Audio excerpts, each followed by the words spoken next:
Hello, everyone. It's been a while since I pulled some cards for the collective and just in general. I've been taking a lot of rest and doing a lot of healing, but also just like I feel like there's just this part where you have to pause in the journey.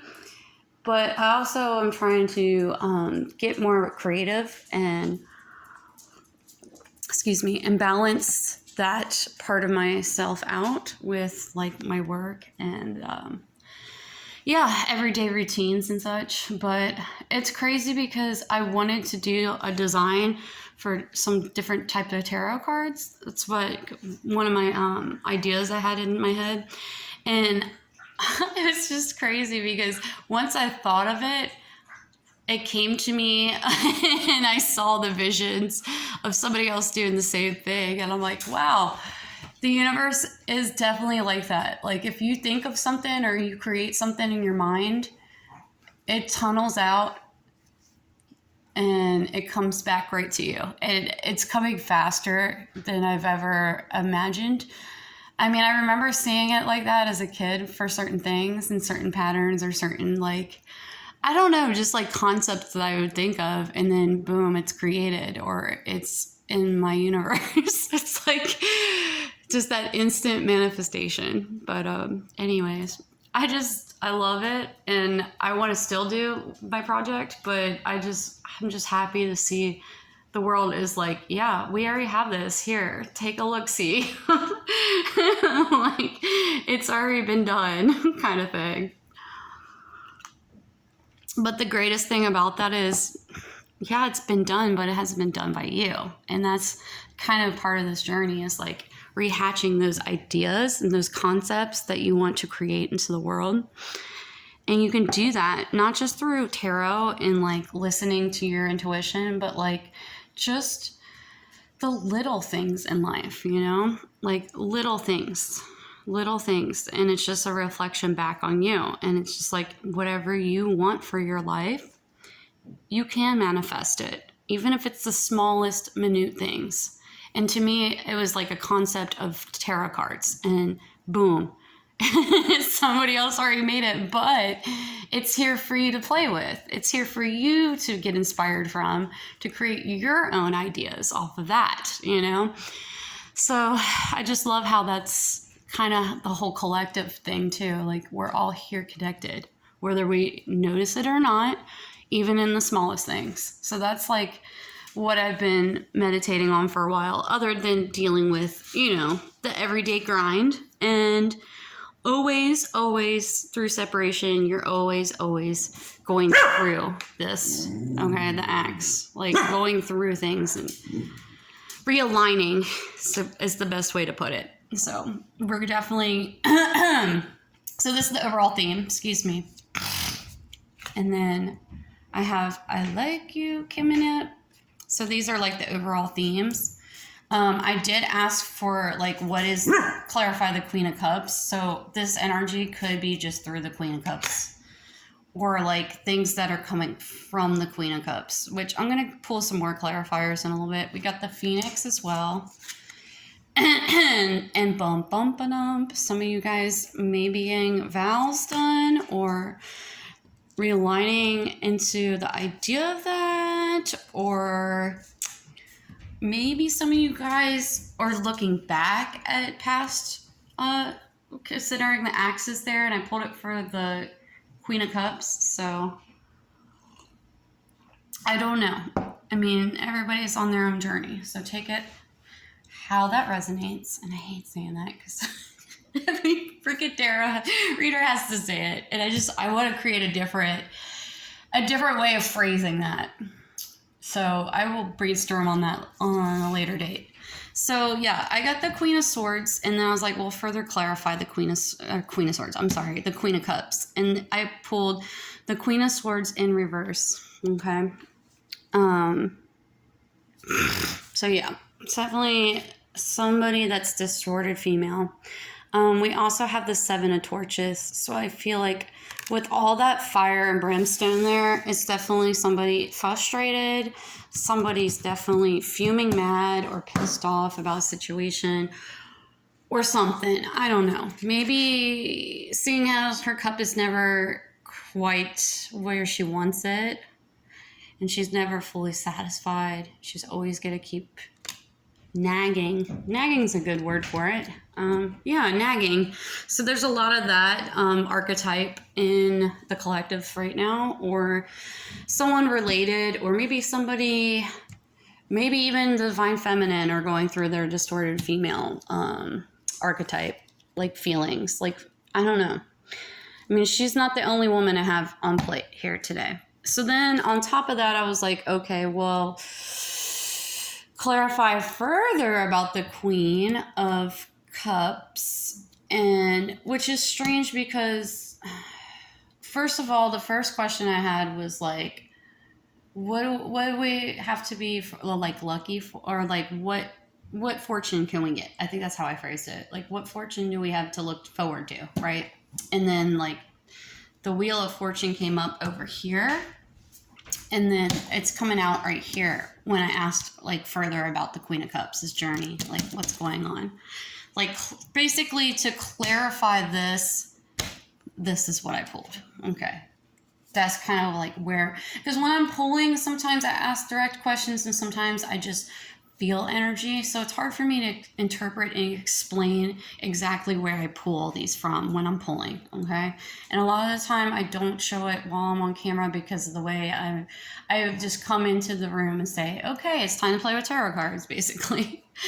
It's like, it's asking me to do it in privacy. But if you guys rather me do it in person, like on the camera, I have no problem with that either. Like, it's just, some tarot decks work that way and sometimes it doesn't work that way. And really it's more of a vibe thing for me, like how I'm feeling that day, or like what is being kind of guided to me. That's the best way I could describe it.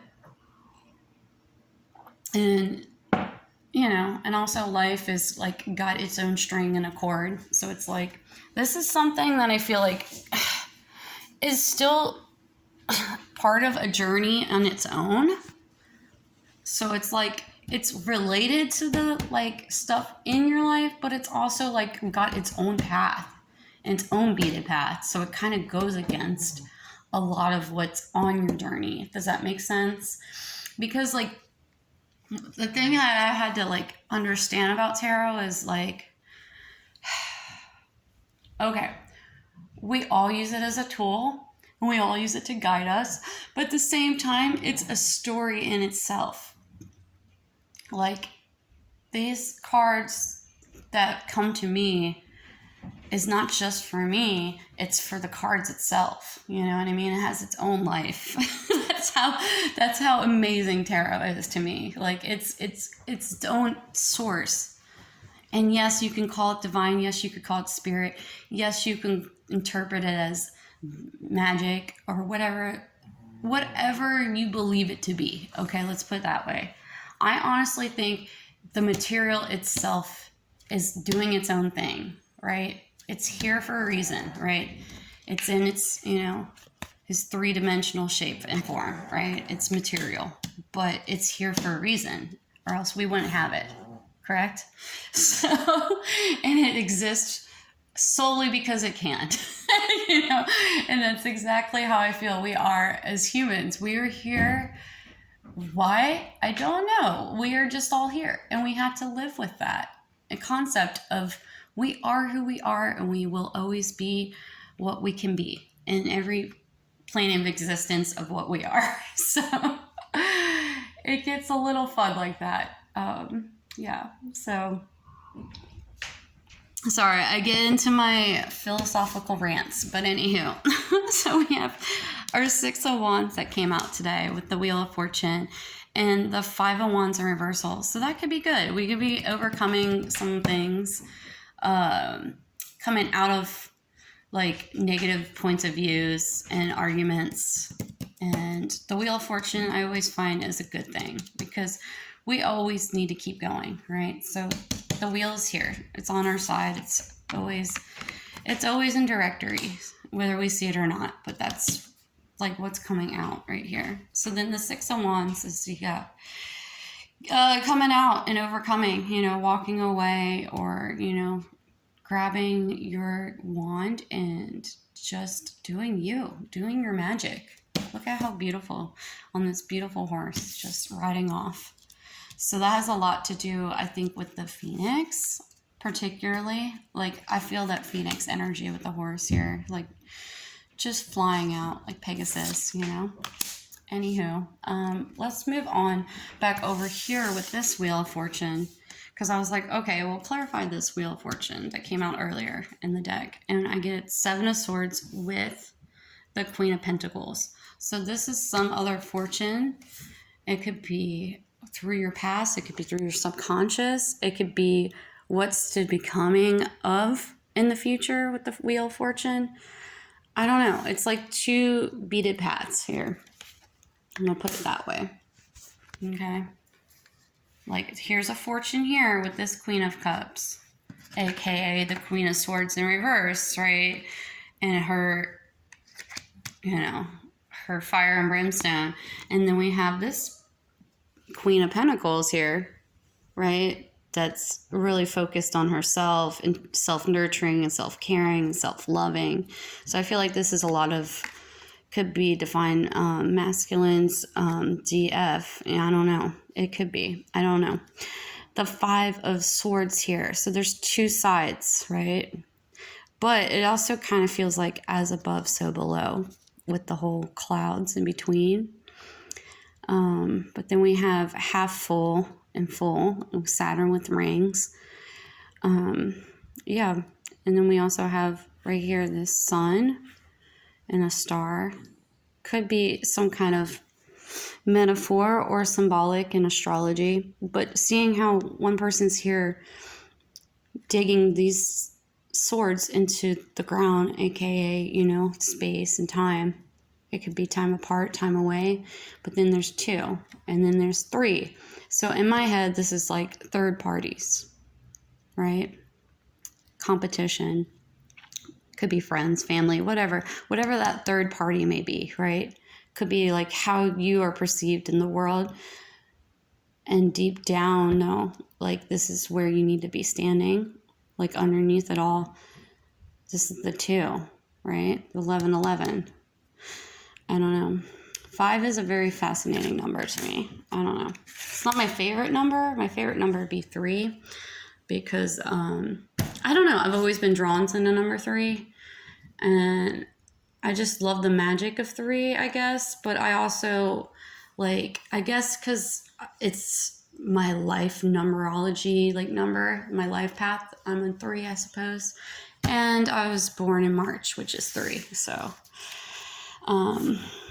yeah, so that's a little bit about me. But anywho, then I pulled the 6 of Cups with the Queen of Cups originally, like those two together. But I put her over here, or it over here, or whatever you want to. I don't even know. It's card, just card. I pulled the card here, and let's see. Where was I going to go with that? Oh, I was just like, clarify the 6 of Cups. And then I got the King of Cups. And I was like, okay, well, who's the King of Cups? And how did I get the 10 of Cups again? Oh, I said clarify, right, the King of Cups. And I got the 10 of Cups with the Magician. That's right. So those two came out first. And I was like, okay, well, someone's manifesting their 10 of Cups, whoever this King of Cups is. And I go, okay, well, please clarify further who that King of Cups is. So that's where I got that. So Empress. So somebody is either manifesting this with their Empress, or the Empress is manifesting her magical, beautiful, and her King of Cup energy for the 10 of Cups. And the 6 of Cups is like where they're at right now on the journey, or the energy that's leading to this. Or it's like, okay, you have this one here with the beautiful fish in and out of the water. So that's where her state of mind is on this journey to capturing this moment. with the King of Cups, maybe. Or she's in her King of Cups, like in her head, with this beautiful Ten of Cups. Okay. Does that make sense? Okay. I don't know if it does. But that's where I'm at with this so far. Okay. So I'm going to leave it here and cut it here. Take all these cards up, and I'll probably do another quick pull just to get a little bit more of, like, I guess what we need to, not really what we need to do right now, because I feel like we are in a state of kind of clearing things up out of the fog, but we're still like in that thick fog as well, like on the journey, you know what I mean? Like that preemptive, the moment's not ready yet to strike kind of thing. But I feel like there's something there that needs to be witnessed. Does that make sense? I don't know. At least that's what I'm gathering. Or something was witnessed and now it needs to be processed. It could be that too. But that's the energy I'm currently feeling for the collective and what's been going on in terms of, God, I don't even know how to describe it. Let's call it rekindling. In terms of rekindling, right? Picking up the pieces. That's Six of Wands, particularly, right? And riding off into the Pegasus moment. Like, before you get to there, get to the glory, you have to rekindle. Yeah. So I hope you guys enjoyed that. And yeah, when the cards speak to me again, as they always do, yeah, we'll play again. So bye for now, guys. Enjoy.